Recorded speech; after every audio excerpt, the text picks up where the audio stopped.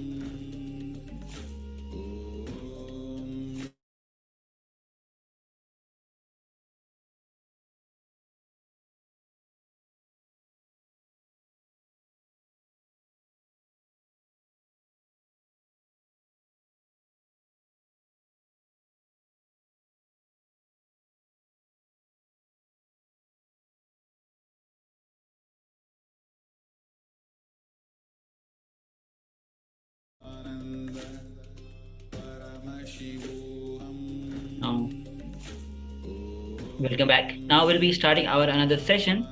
Before we begin, let's join our hands and let's chant the Sadguru Vandanam. Nithyanandam Paramasukhadam Kevalam Jnanamurtam Dvandvatitam Gaganasadrusham Tattvamasyaadilaksham Ekam Nityam Vimalamachalam Sarvadhi Sakshibhutam Avatitam Trigunarahitam Sadgurum Tam Namami.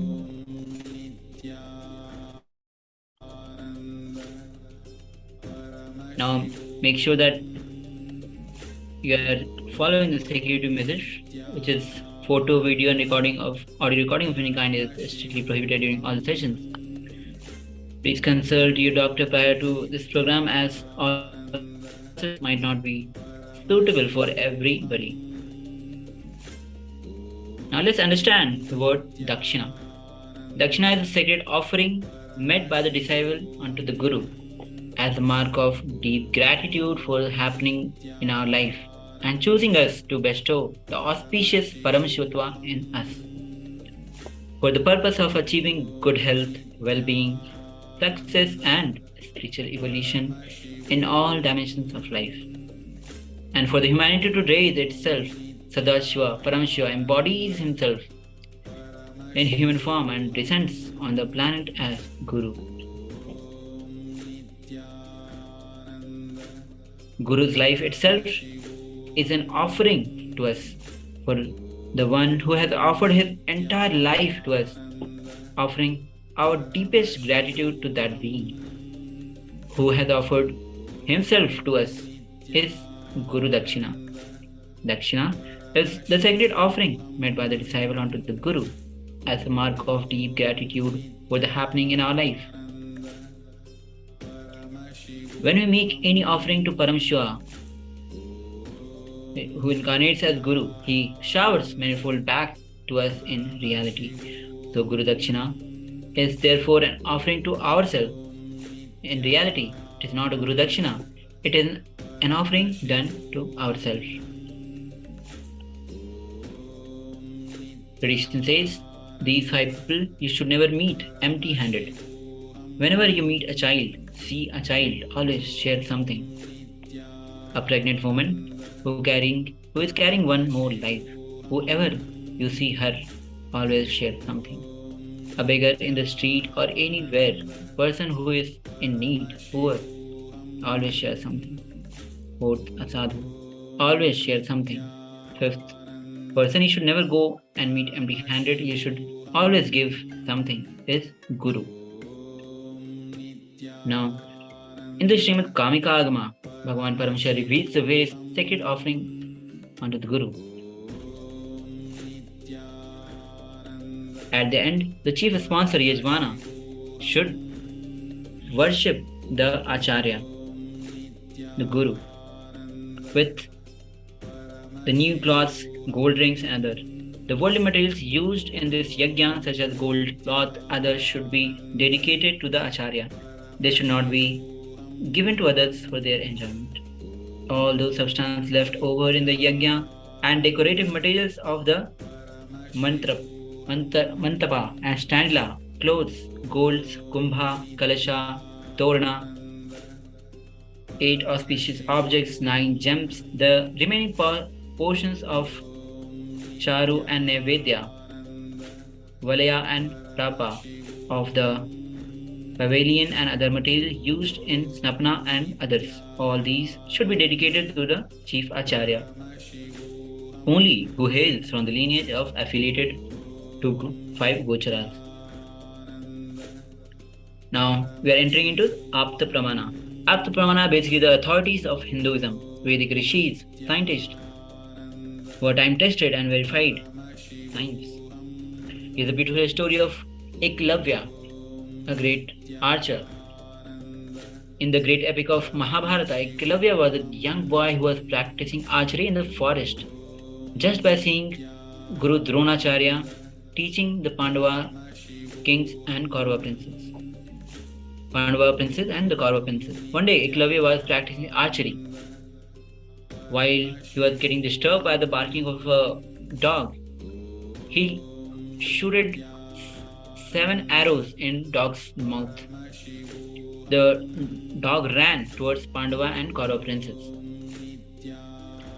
When everybody saw the sight where the mouth of the dog was filled with arrows and there was not an inch of injury, seeing that talent, Arjuna along with Dronacharya went in search of this Acharya who demonstrated such a skill.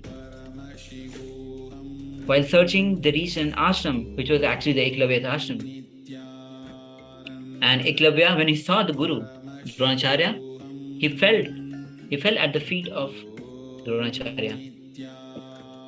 Dronacharya, out of curiosity, inquired about the teacher who taught him this great skills of archery. Then Eklavya pointed to the statue of Dronacharya that he himself has carved from the wood.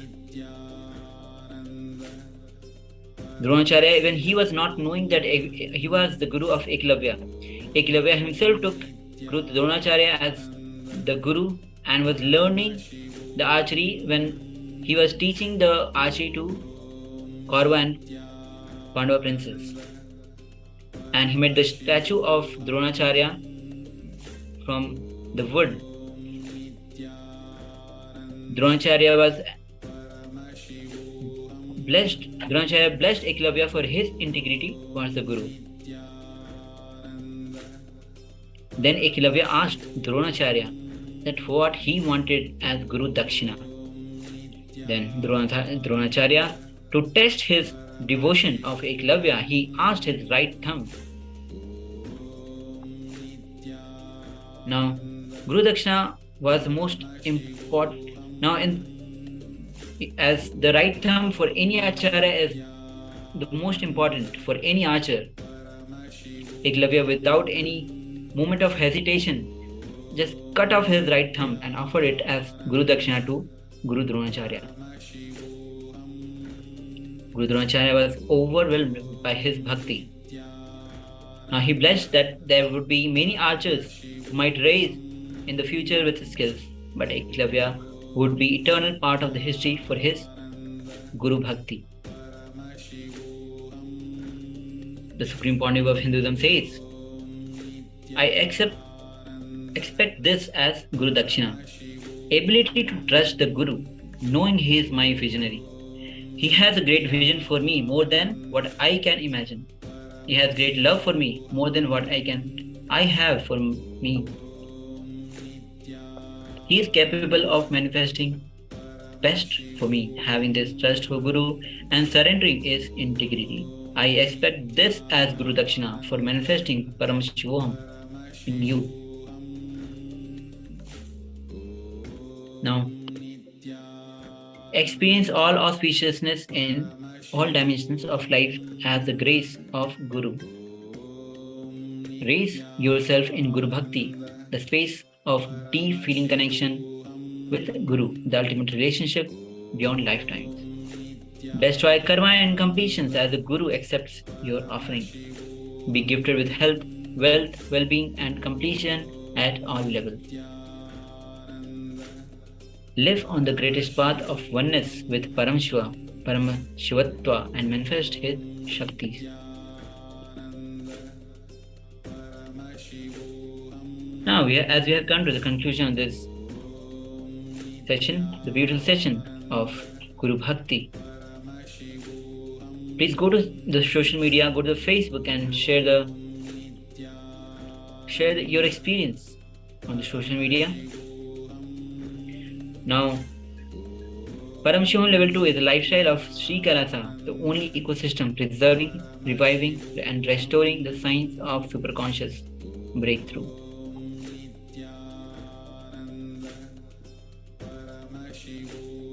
Please continue to share your experience. Now we'll be ending this session with the Purna Mantra. So let's join our hands.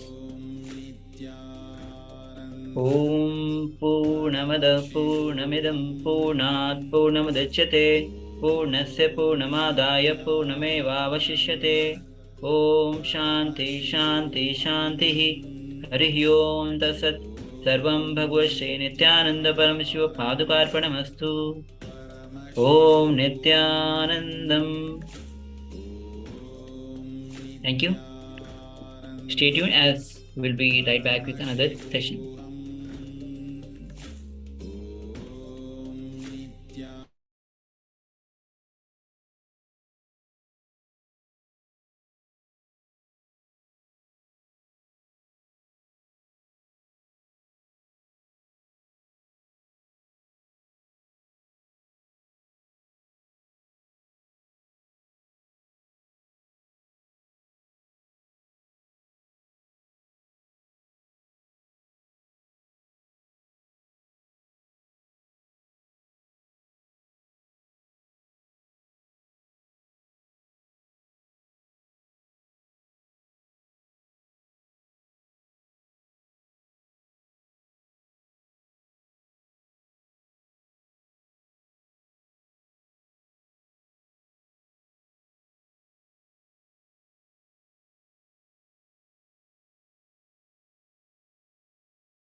Nithyananda. Now, as we're right back with another session which is of Ishavasya Upanishad, let's join our hands in Namaskar Mudra and let's start with the Sadgurundan. Nithyanandam Paramasukhadam Kevalam Jnanamurtam Dvandvatitam Gagana Sadrisham Tattvamasya Adilaksham Ekam Nityam Vimalmachalam Sarvadhi Sakshibhutam Bhavatitam Trigunarahitam Sadgurum Tam Namami.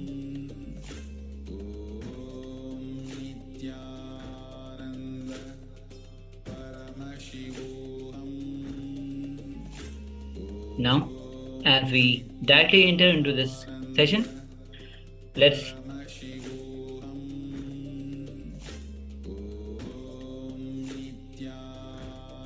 enter into the verse of Vijnana Bhairav-tantra, verse 6.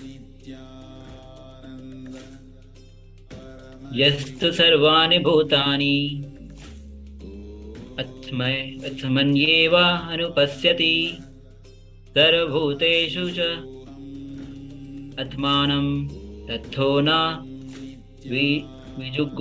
vijugupsate. One who indeed lives by saying as it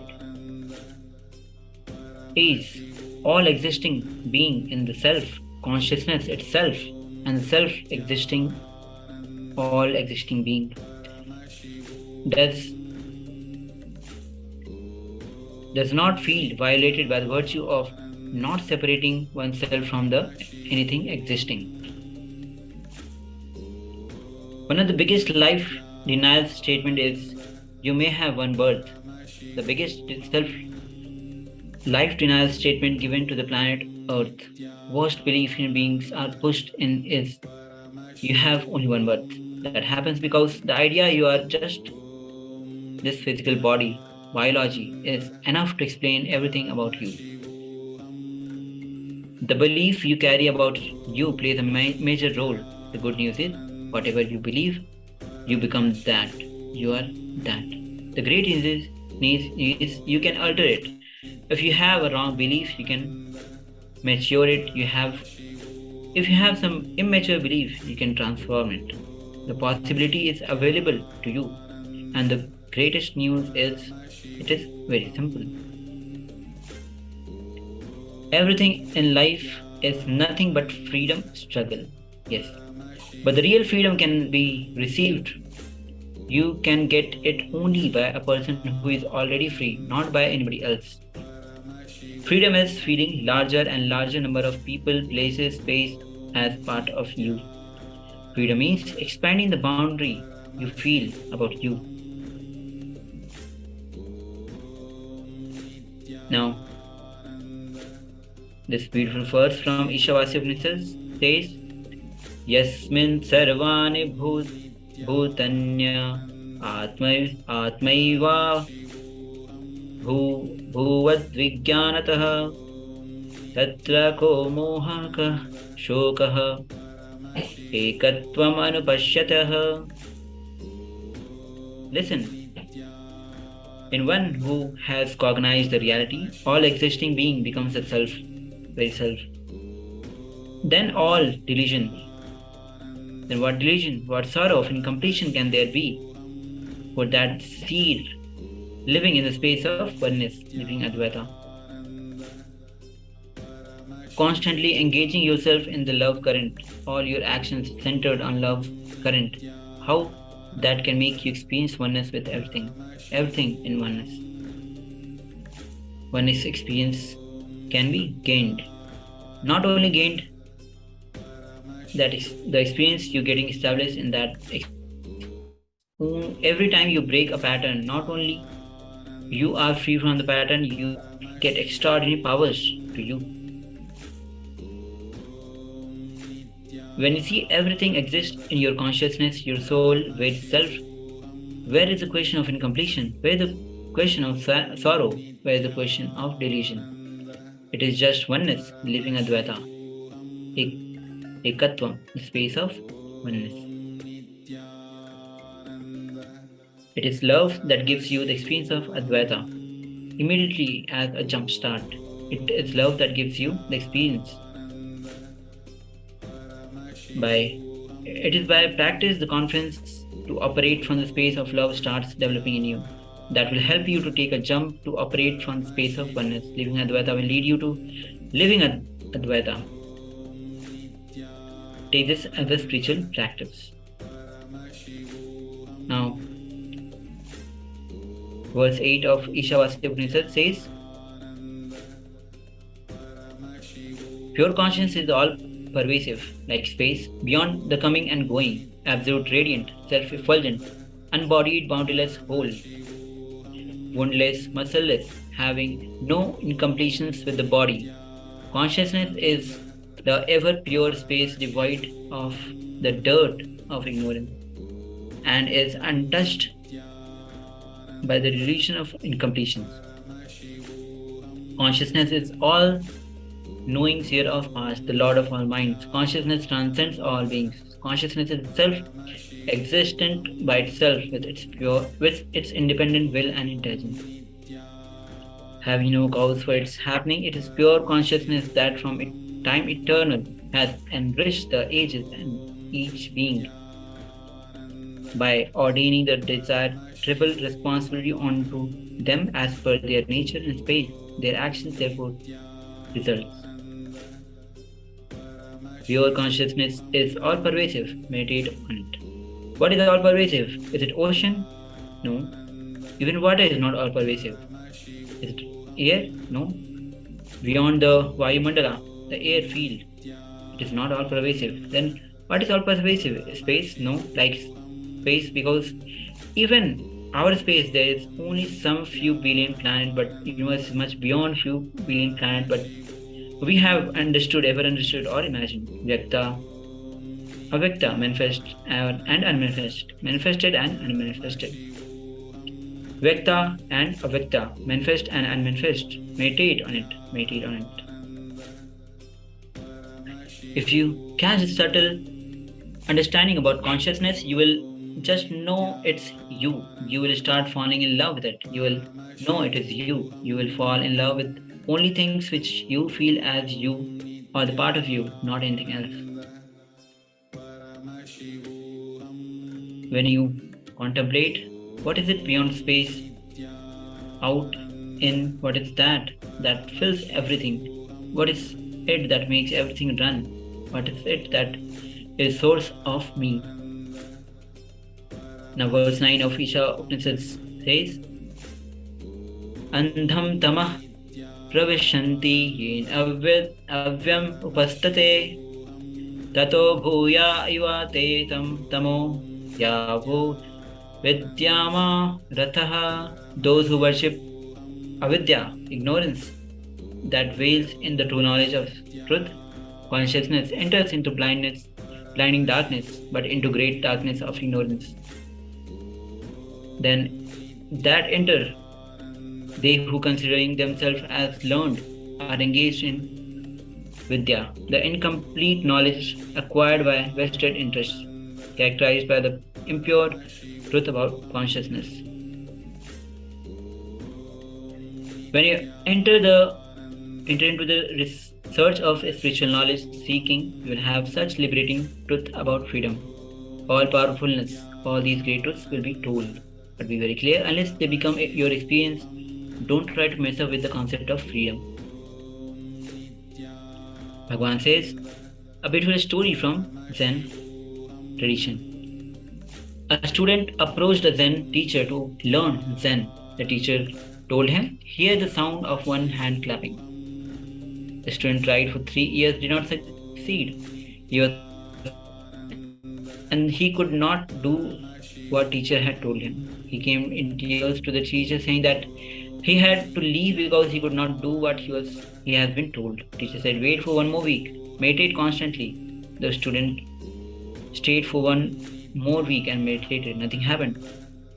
He said, try for 5 more days. The student stayed further, yet nothing happened. The student came in and despite begging to be released, the teacher said, meditate on 3 more days. If you don't get enlightened, you had better kill yourself. The second day, the student was enlightened. When you start worshipping the knowledge for the sake of knowledge, you become embodiment of vidya, knowledge. All spiritual truth expressed in the Upanishads, like you are consciousness, you are untouched, never come and go, you are the source of action and result. All these are the highest possibility strategies for your life. Knowing them but not living them.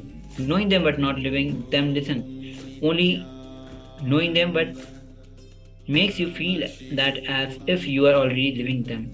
That is what is incomplete knowledge. Now verse 10 of Ishavasya Upanishad says, Anyad evahur vidyaya anyad ahur avidyaya iti shushuma dhiranam yena tad vikakshira. It is said that by vidya, the knowledge cognized from the right context of grasping the truth, consciousness and the superficial knowledge acquired from the wrong context of grabbing without cognizing the innate subtle truth, certainly a different result is achieved. Similarly, it is said that by avidya, the authentic action and ignorant action done without grasping the truth, consciousness, a very difficult result is achieved.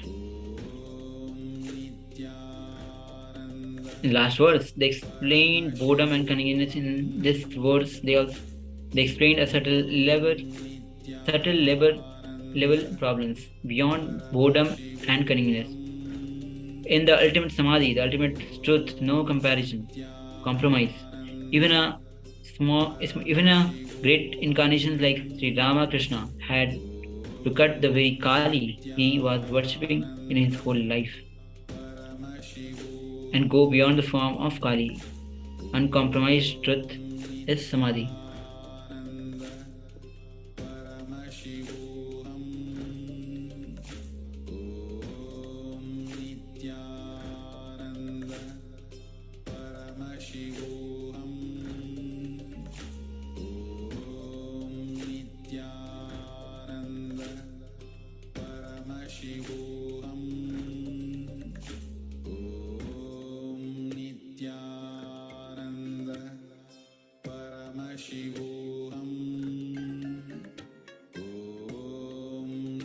Now, seeking is the fire. It constantly helps you to reinvent yourself. This is one of the biggest wealth.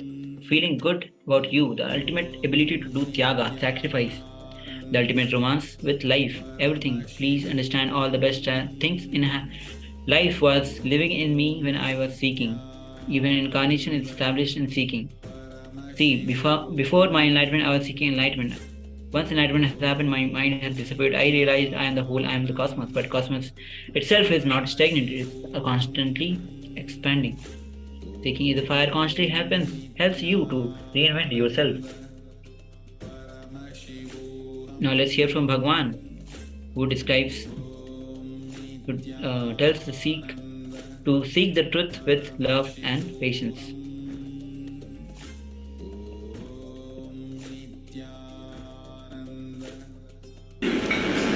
Constantly keeping your seeking alive makes you grasp the truth. You will not try to grab them. Understand? For example, you see somebody melting down, overflowing with that melting devotion, offers a bilva leaf to Mahadeva, and he is liberated. You see that, and then you also decide, yes, if I pluck that tree leaf and put it on this statue, I will have liberation. That is what is grabbing the truth. Understand? You are not grasping it, you are grabbing it. You only see the action.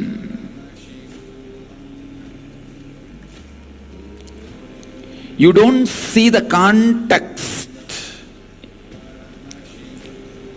So you see everyone sitting in that Padmasana posture and chanting Om,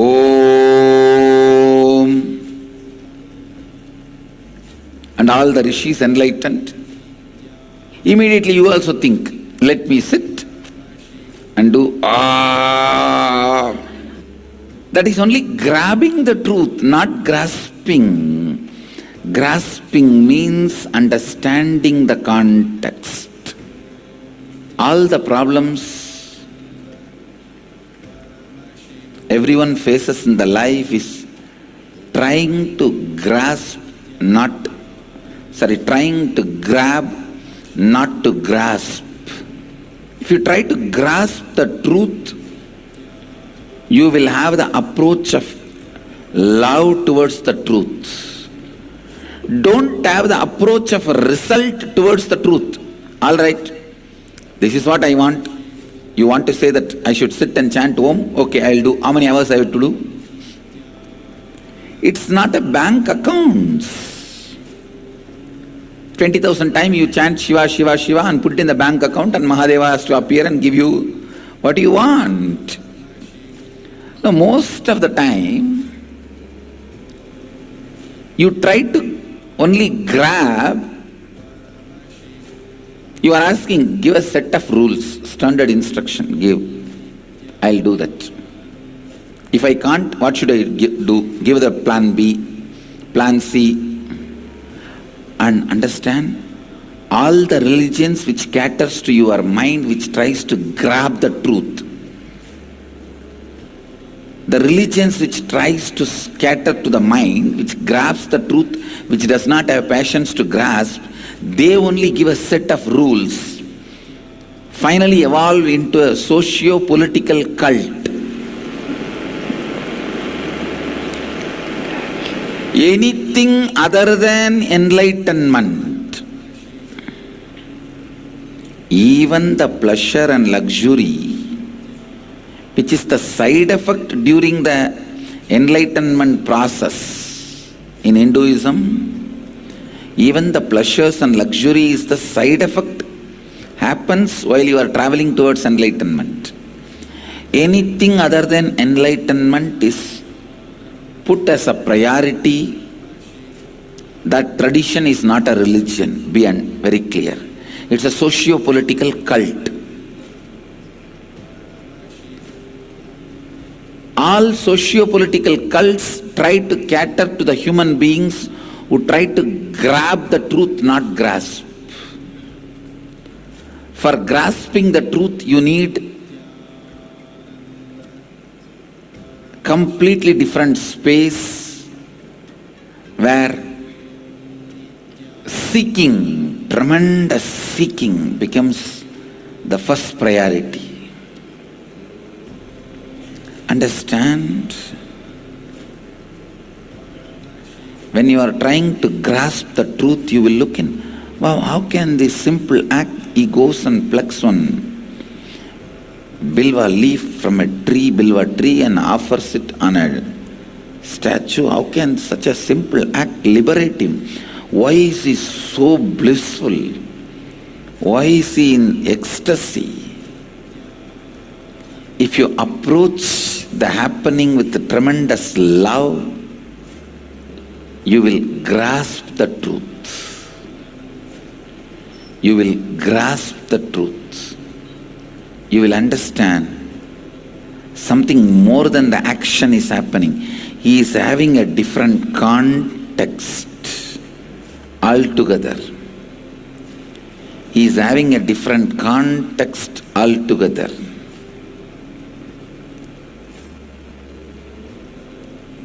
He is having some higher possibilities opening up to him.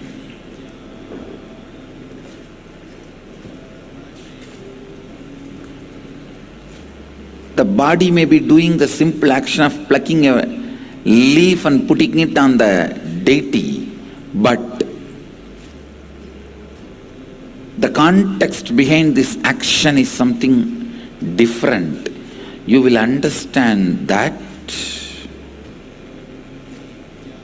only when you approach the happening with tremendous love to grasp it. If you try to put everything in a frame and come to a conclusion, you will only try to grab it. That is why one of the great masters of the modern day, Punjaji Maharaj, a disciple of Bhagavan Ramana Maharshi, or I can say follower, because Ramana Maharshi never initiated anybody formally. He says, I neither have a guru nor have a disciple. So he never accepted anybody as a disciple formally. So a follower of Ramana Maharshi, he beautifully describes to his disciples. Some of his disciples ask, you say enlightened beings don't have karma, what about your body movements and all that? Punjaji says, who says I am moving? I am not.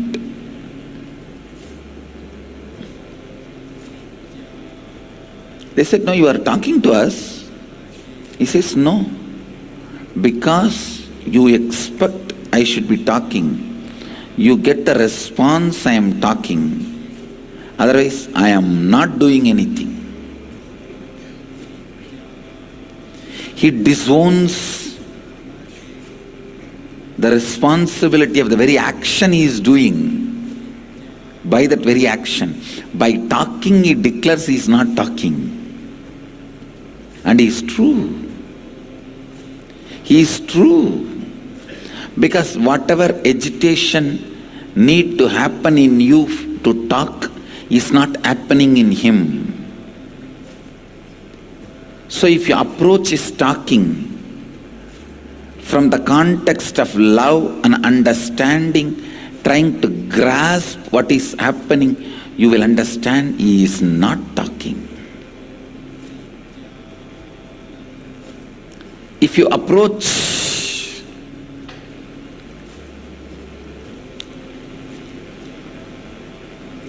a master without patience, trying to frame him into your mold, your frame, trying to grab him as you want,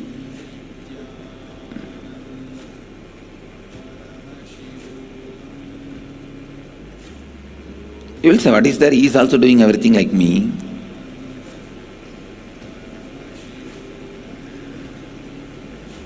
You will only be grabbing the truth. You won't be grasping. Approaching the world, approaching God, approaching Guru, approaching yourself with tremendous love, patience, and the context of grasping the truth is seeking. Approaching everything with tremendous love and patience from the context of knowing the truth, wanting to know the truth is grasping, seeking. If you are approaching the truth with the mood of grabbing, framing it, making it as a utility value, you are trying to make a frame out of life, soon you will be tired and bored. Understand? Approaching God, Guru, life, yourself, everything with tremendous love and patience to know the context, to grasp the truth about it is seeking. I am defining seeking. Seeking means approaching you, approaching God, approaching world, approaching Guru, everything with tremendous love and patience, passiveness. Try to grasp what it is with the world. Have patience, love. Try to grasp what it is. Don't try to frame. Don't try to relate with agitation.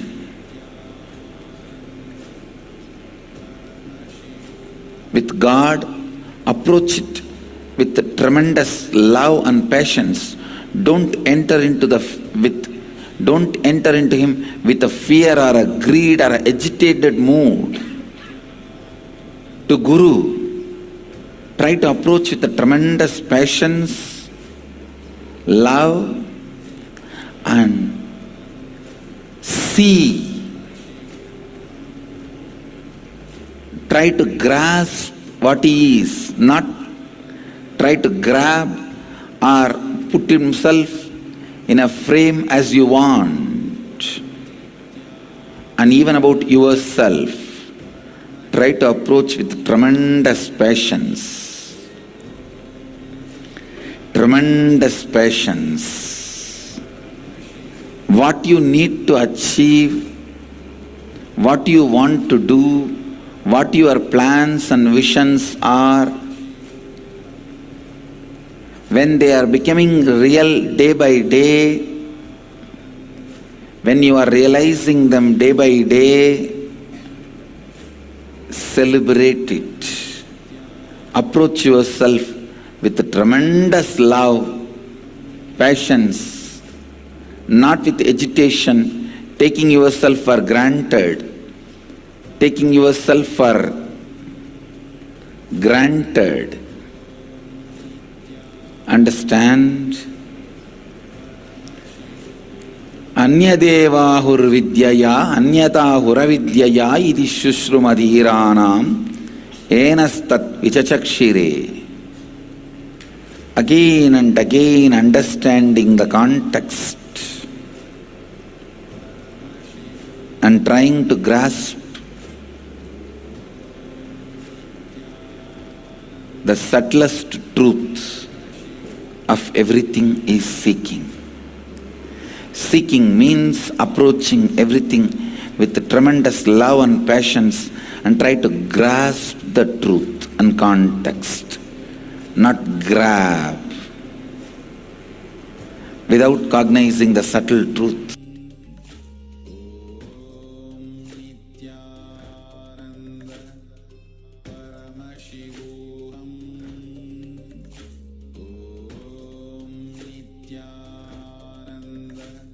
Now, here verse 11 from Ishavasya Upanishads, the sage, Vidyam cha vidyayam cha sa cha yastad vedo bhayam saha avidyayam ritam ritva vidyamritam anushate.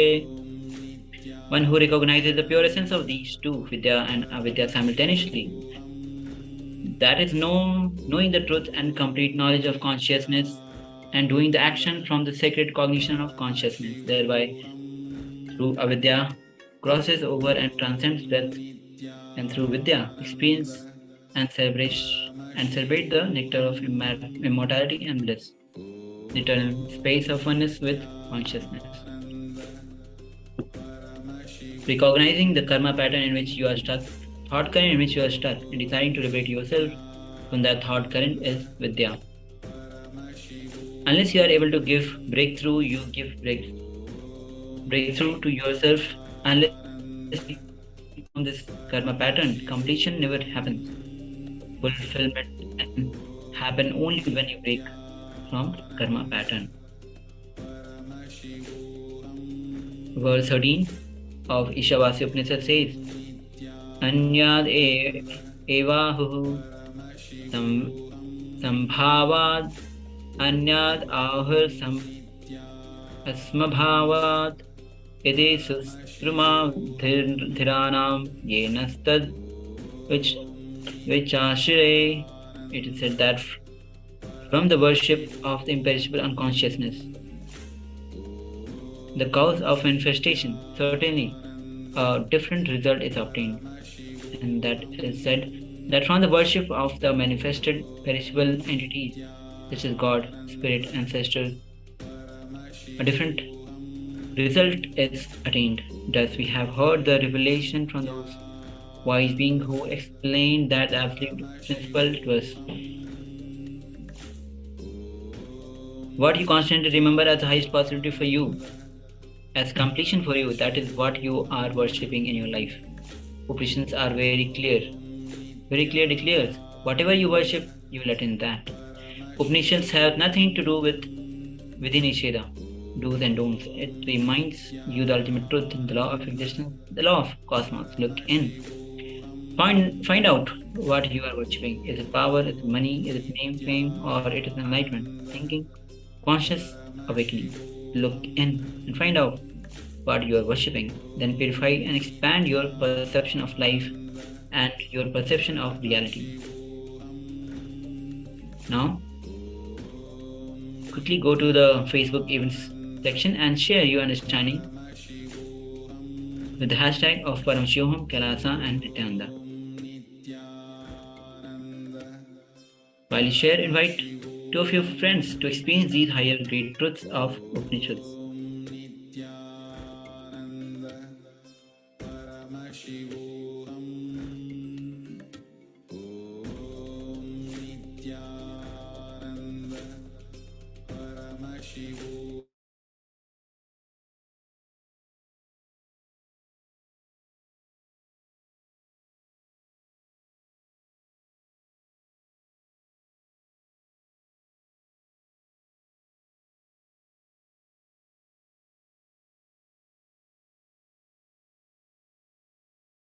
As we have come to the end of session, let's join our hands and end this session with the Pur Mantra, and in between keep sharing on the social media the experience, the powerful clicks you got from the session. Om Purnamada Purnamidam Purnat Purnamadachyate Purnasya Purnamadaya Purnamevavashishyate. Om Shanti Shanti Shanti Harihi Om Tat Sat. Sarvam Bhagavad Shri Nithyananda Paramashiva Padukarpanamastu. Om Nithyanandam.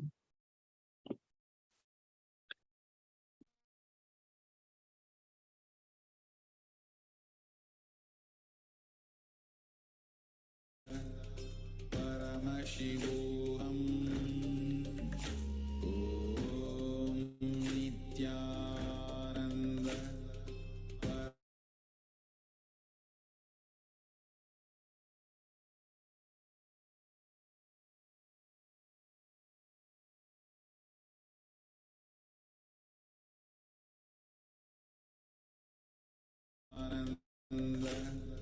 Now, stay tuned as we'll be right back shortly with the next session of Power Manifestation session.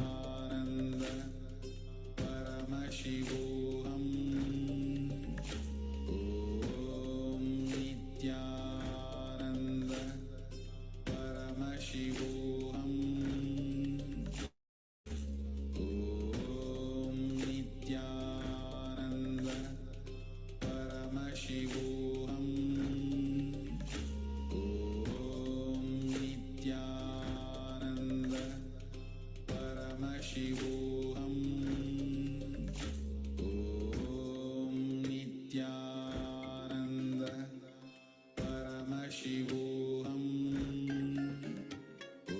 Om Nithyananda Paramashivoham Om Nithyananda Paramashivoham Om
Nithyananda Paramashivoham Nithyananda Paramashivoham Om Nithyananda Paramashivoham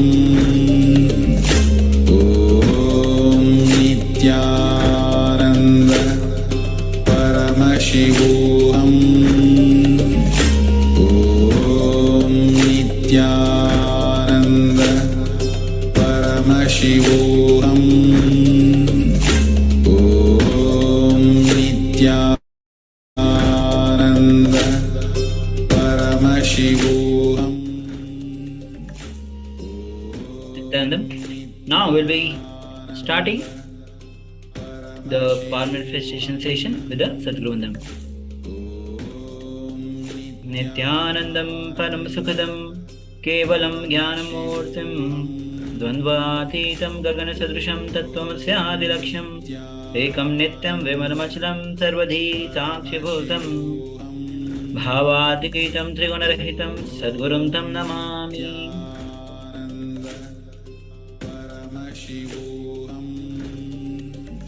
Now let's quickly go through the security measures. Photo, video and audio recording of any kind is strictly prohibited during all the sessions. Please be on the mute and turn on your camera throughout the class. Please consult your doctor prior to this program, as not all the exercises in this program may be suited for everybody. Now let's enter into the extraordinary powers of divine. Before we start, let's quickly set up the things which you need for the power manifestation. First is having the copy of Living Enlightenment. You can have the hard copy of this book, the soft copy of this book, and download if you don't have it. Next is paper, pen, the eye band, opaque clothes to close your eyes and the eye band on your eyes. The fifth is a round object. It can be a fruit or the coconut. Now next is camera with the timestamp.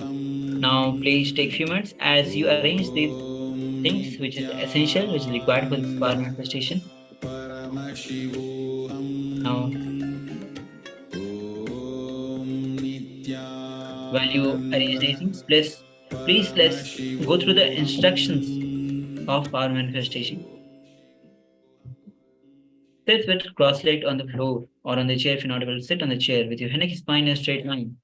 Visualize Paramashiva has come down as Bhagavan Nithyananda Paramashivam from KAILASA. Remember Paramashiva in your third eye. Sit with this powerful cognition and meditate on it. Think intensely. You are Nithyananda Paramashivam.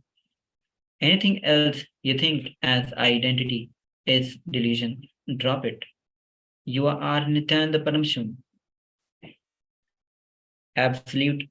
Be in the absolute unclutching, complete completion and oneness to experience the state, space and powers of Paramashiva. Intensely vibrate in ajapa japa of Om Nithyananda Paramashivam, feeling deep connection with Bhagwan to experience the being of Paramashiva.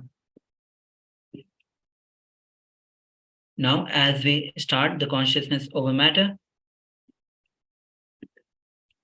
in the advanced level of power manifestation of consciousness over matter, the initiated disciples can connect with any matter, any immovable, can even move the stones or the mountains, can ask the tree to bear fruits, can allow the flower to shower from the trees, can connect with any living being and ask it to respond in a specific way.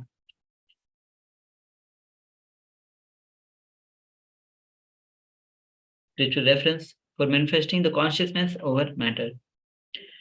Now here's the words from Vijnana Bhairatantra Dharana 95, Sutra 120, which says, Kvachit vastuni vinyasa sanadrishtam vinivartite Raj Vijnanam chite sahitam Devi shunyalayo bhavet.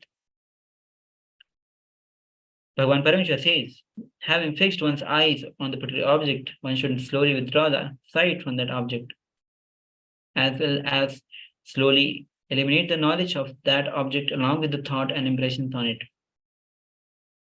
Then, O Devi, one abides in Sunya, the state where there is nothing other than this exists, which is the state of all-inclusiveness or infinity. Now, the next is the extraordinary powers of third eye, consciousness over matter. Now, we'll be moving the coconut on the hand.